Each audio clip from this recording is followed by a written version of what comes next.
Good evening, ladies and gentlemen. Welcome to this English news. Here are the headlines. The head of state launched construction for 1,000 houses at Nasib city.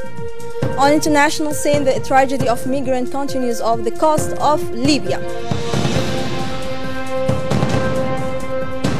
And now let's move to Becca 23rd. Hidayah will give us the details of the news today. Welcome, Hidayah.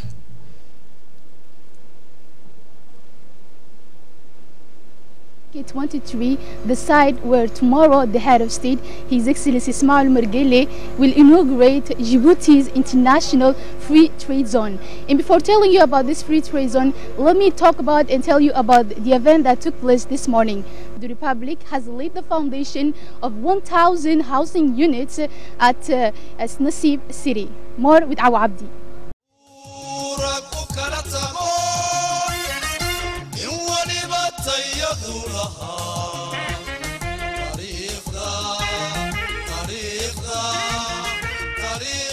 $1,000 more housing units for Djiboutian households with modest or poor incomes.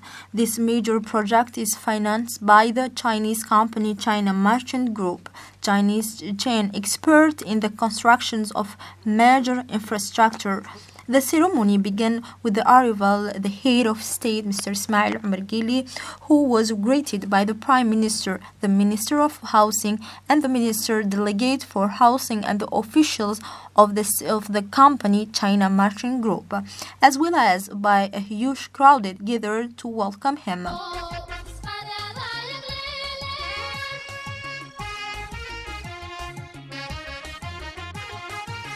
It should be noted that the primary mission of this foundation is to facilitate access to decent housing for low-income and poor Djiboutian households. Good evening, and today the head of state expressed himself at this occasion at Nasib city, expressed himself at the following. Thousands of jobs because our vocation is to create jobs, to tackle poverty, to enhance the growth of our country. This is our aim, and we are going through with the cooperation of our main partners. Another important event that took place this morning was where the Prime Minister Abdul Qadir Kamil Mohammed has proceeded the opening of a trade exhibition at Kempinski Palace Hotel. More in this video. Was held this morning in Kempinski Palace. This 3-day exhibition is a trade show that features Djiboutian and Chinese manufacturing companies wishing to connect with local or regional businesses. The Prime Minister, Mr. Abdul Qadir Kamil Mohammed, has honored this fair with its presence, accompanied by several members of the government and the President of the authorities of Port and Free Zone, Mr. Abu Bakr Umar Hadi. The Prime Minister has inaugurated these exhibitions and this forum entitled Djibouti African Economic Forum and International Exhibitions. Mr. Abdul Qadir Kamil visited around 15 stands set up by companies operating locally, including Chinese and foreign companies that intend to move to the new free zone, the International Djibouti Free Trade Zone. It's as a prelude to the official opening tomorrow by the President of the Republic of the largest free zone in Africa, which will occupy nearly 48 kilometers square. That is, trade exhibitions has opened its door and gives a test to many visitors. The inauguration of the Djibouti International Free Zone and the International Economic Forum, to be held from July 5th to 7, 2018 in Djibouti, are part of its strategic partnership with China, which reinforce our status as a gateway for trade in East Africa for Beijing and its companies. An exhibition. And in an interview, the Prime Minister Abdul Qadir Kamil Mohammed has reiterated the importance of this trade exhibition for the country. Déclarer que notre pays est un pays qui est ouvert sur le monde. During a press briefing given to Djiboutians and foreign journalists, the Prime Minister Abdelkader Khan Mohamed turned to the importance that Djibouti has taken in the age of industrialized or emerging countries that first seek to defend or protect their economic interest because of its geostrategic position in the Horn of Africa and at the entrance to the Gulf of Aden, through which flows a large flow of international trade, including hydrocarbon. Djibouti has acquired a new dimension of international level. Thanks to a wise policy conduct and the authority of the head of state, we have been able to diversify our partnership and benefit from them, he added. We are located near a major shipping line, one of the busiest lanes in the world. Our country is a key corridor and the first point of connection between Asia, Africa and European market, he said. The Prime Minister Abdelkader Khan Mohamed recalled the vision Djibouti 2035 of the President of the Republic, His Excellency Marguerite, in which the government has identified several development priorities to obtain the status of middle-income country and become an important regional crossroad of commercial services, logistics, and a destination for foreign investment. Nous avons déjà le chef de l'État. And as I said at the beginning of my reporting, Awo, exactly when and how this free trade zone has been created. More in this video. Human capital. The Eastern African Peninsula is full of natural resources such as oil and many other things. The volumes of trade in Africa and around the world has increased investment opportunities in Djibouti. The Horn of Africa has always been a crossroad of cultural and commercial exchanges, particularly in Africa, Asia, the Arabian Peninsula and Europe.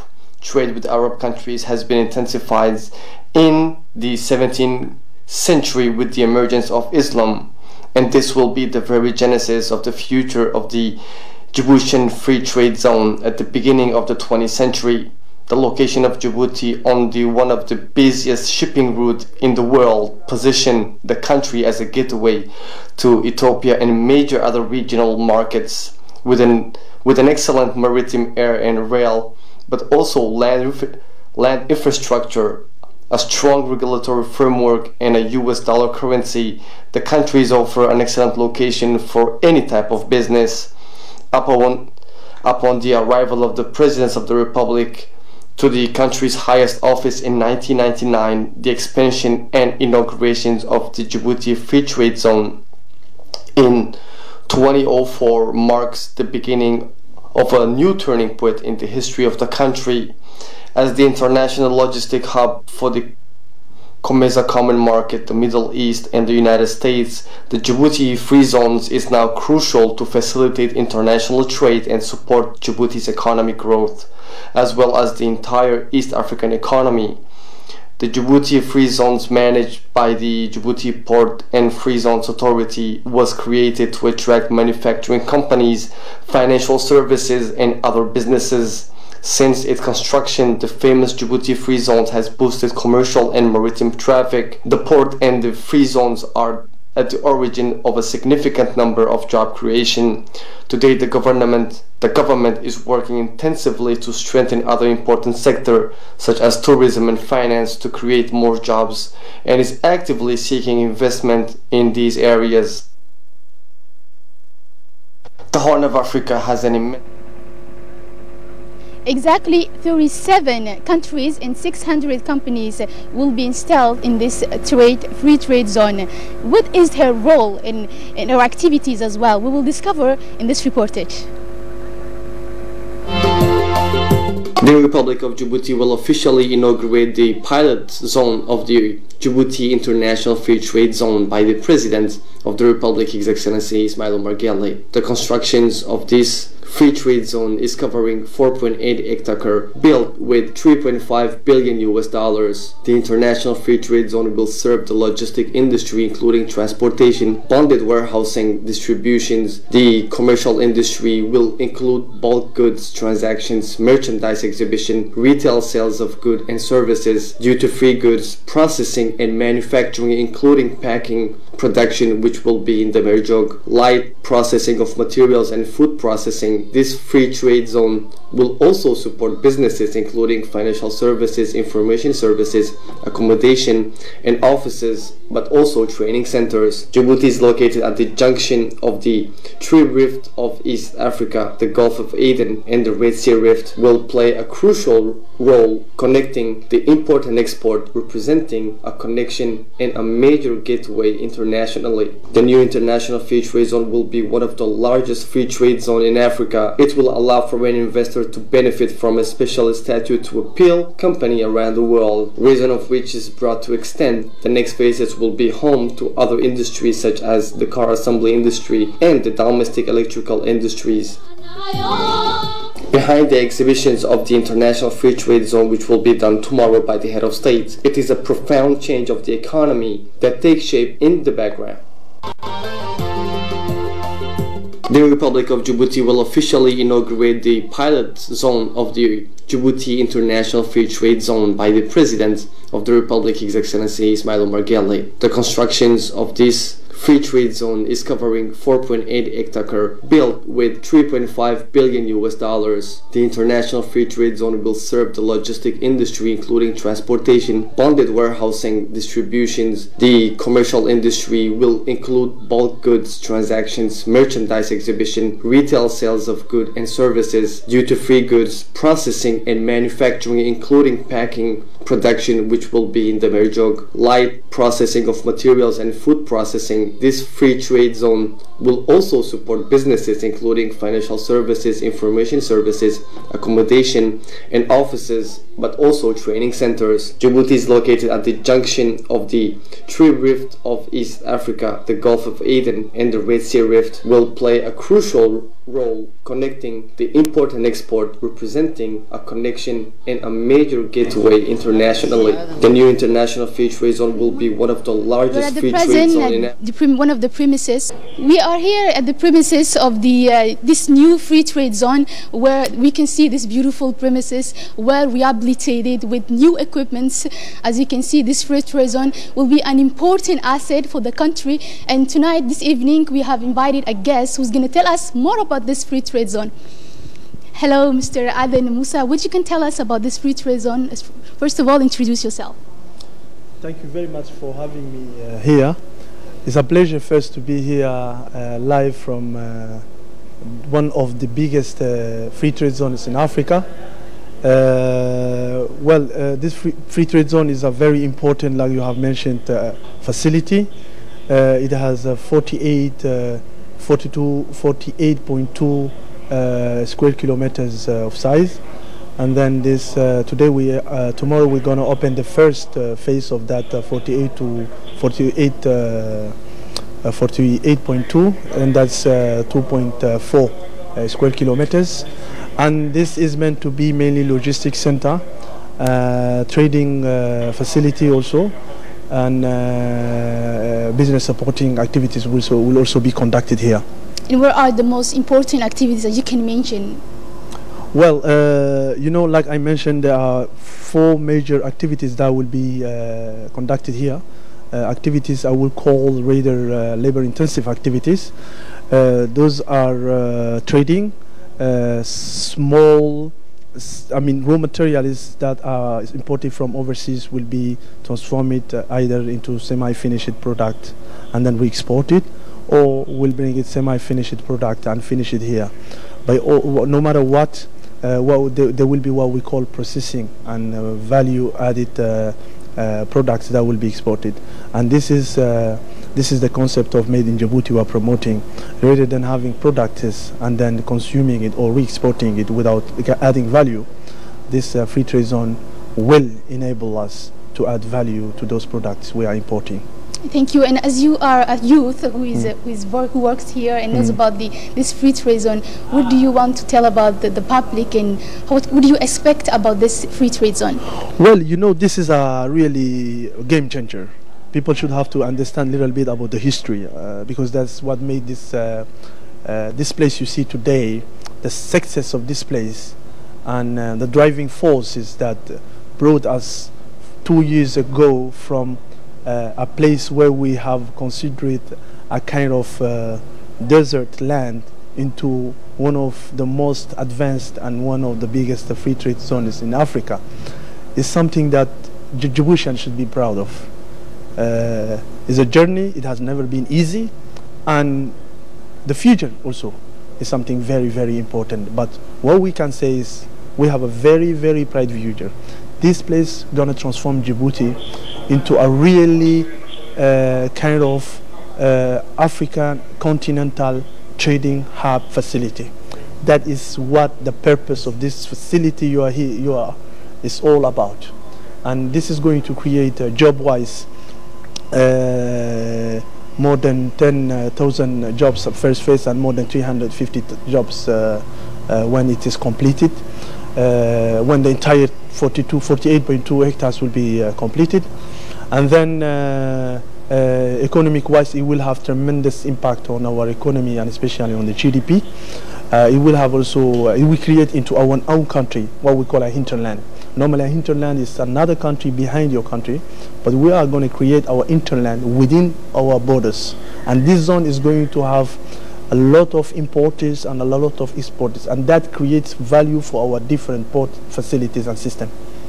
Thank you so much, Mr. Aden. That was Aden Musa at this free trade zone, and this is it. And now let's get back to the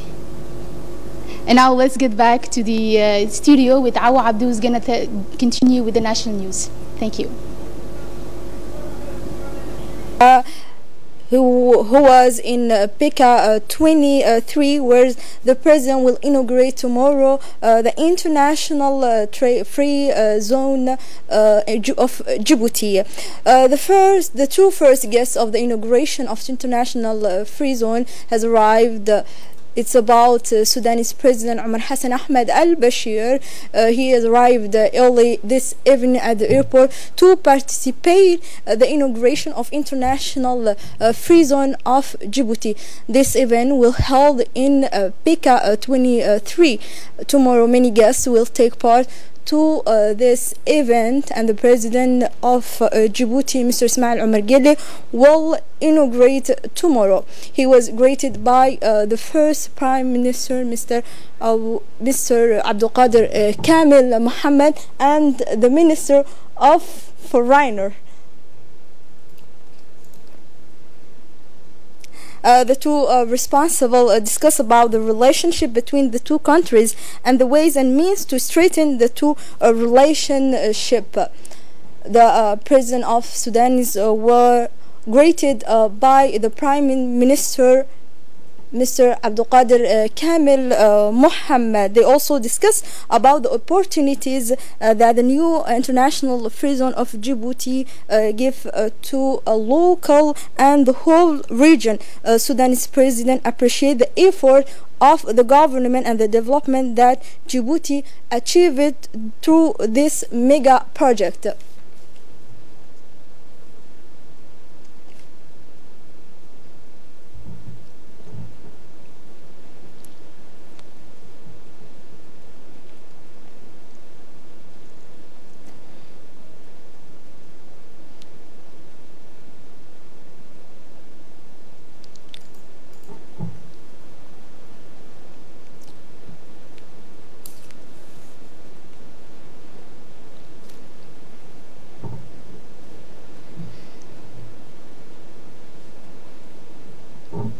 The President of African Union has arrived. He was greeted by the Minister of Foreigner, Mr.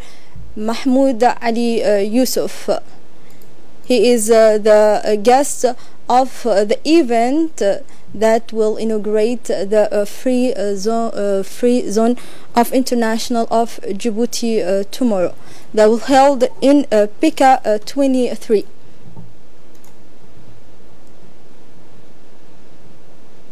The two parties discussed about the opportunity that brings this new mega project for local and the whole region.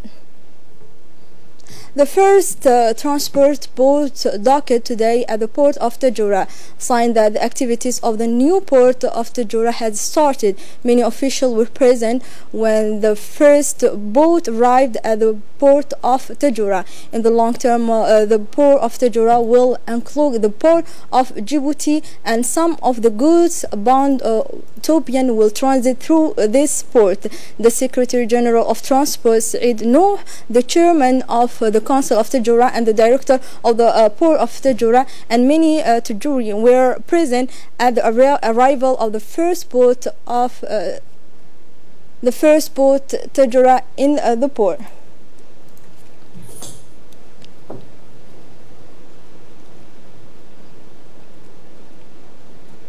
The President of the National Assembly, Mr. Mohammed Ali Ahmed, received this morning in audience a delegation from the Bank of Africa led by its new Director General, Mr. Farid Bouri. In addition to the Director, the General Director, Mrs. Tarbiba Askar Farah, Director of Elite Agency, and Mr. Ibrahim Hamad Hassan, Assistant Treasurer. The meeting took place in the PAN office in the presence of the Chief Financial Officer, Habib Mohammed and the President's Chief of Staff, Idris Muhammad Ahmed. After the words of welcome, Muhammad Ali Ahmed said he was honored by the visit of its host. It should be recalled that this visit is part of the revision of extending partnership agreement between the parliamentarian and institutions and the Bureau. Indeed, in accordance with the policy of modernization and valorization of elected and executives of parliamentary, it was decided to review several aspects of the said convention. Among other things, it's a question of facilitating the condition of accessing to loans of a representative of the people to manage the administration. In the same vein, both parties have also agreed to soften the interest rate and diversify the services offerings.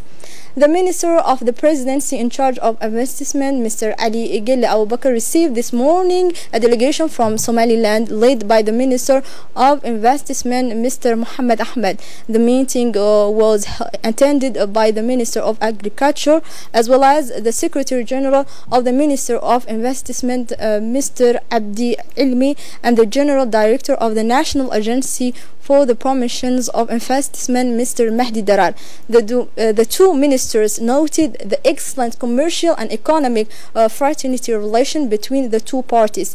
They also discussed the ways and means to consolidate the trade and the investment. Somaliland authorities have appreciated the efficiency of single window services that contribute to the development of businesses and investment at lower cost. On international scene, the tragedy of migrants continues. The cost of Libya. More details, let's follow Hinda. About 220 migrants died off the coast of Libya in the last few days while trying to reach Europe, putting the death toll this year on that route to more than 1,000, the United Nations say on Tuesday. The UN Refugee Agency said that as the summer season started, the number of refugees and migrants attempting to cross the Mediterranean was expected to increase, and it called for increased rescue operations. The Libyan Coast Guard has brought more than 800 people to disembarkation point along the coast this year. Only 5 people survived the capsizing of a post carrying 100 people on Tuesday. And now we arrive at the end of this edition's news. Thank you for watching us.